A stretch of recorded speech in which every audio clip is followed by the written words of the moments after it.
Vous pensez que la pâte brisée sucrée est juste une base pour vos tartes ? Détrompez-vous. Son histoire est bien plus ancienne et surprenante qu'il n'y paraît.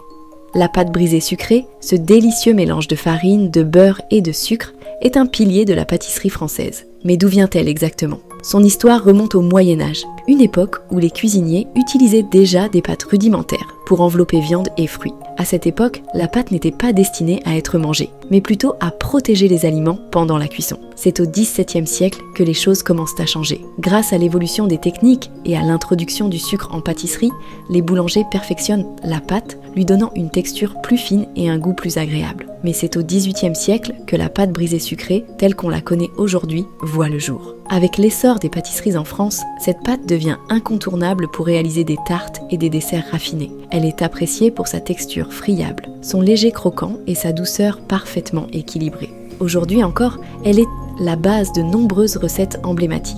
Tartes aux fruits, tartelettes au chocolat, flan, une recette simple, mais un héritage culinaire qui traverse les siècles. Si tu veux découvrir d'autres histoires et recettes fascinantes sur la pâtisserie, abonne-toi et active la cloche.